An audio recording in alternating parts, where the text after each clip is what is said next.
Harimi, harimi, al tirai, harimi, al tirai. Imri le'arei Yehuda, hinei Elokeichem. Harimi, harimi, al tirai. Hello, Pirkei Avos with Rabeinu Yonah. Today's a shorter Mishnah. Afhura gulgoilas achash etzaf al pnei hamayim. He saw once a skull that was floating on the water. Amar lo, he said to the skull, Al da'ateft atfuch. Because you drowned others, others drowned you. V'sof mitifayach yitufun. And in the end, those that drowned you will be drowned.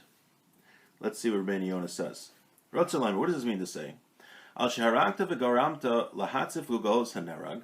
Haraguch v'hetzifu gulgolteich v'shalo kedin asu.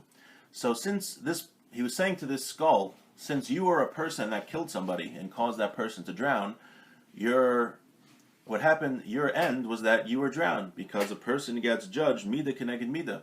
If a person does something to somebody, he's eventually gonna have that happen to him. Now still, the people that drowned him, even though this guy was a murderer, the people that killed him, and the fact that he was drowned and that his skull is floating on the water, they didn't do the right thing. Okay, and it's like they killed an innocent man. Why? Because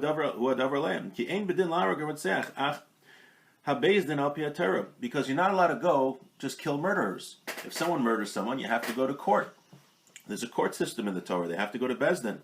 And anyone who kills a murderer, even if you see him that he just murdered somebody, if you kill him before the court says that he's a murderer, that person who kills him is himself gets the death penalty, because you weren't allowed to kill him. Only Bezdin can kill him. And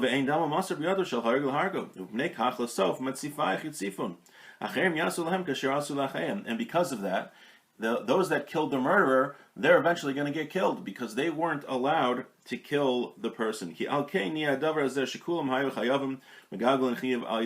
the way Hashem runs the world, is that those that are responsible for something, those that do something wrong, they're eventually going to get what is coming to them.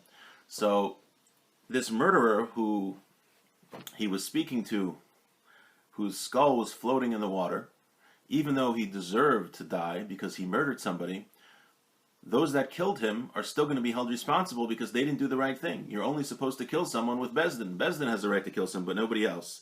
So this guy got what he deserved. He was a murderer, he died.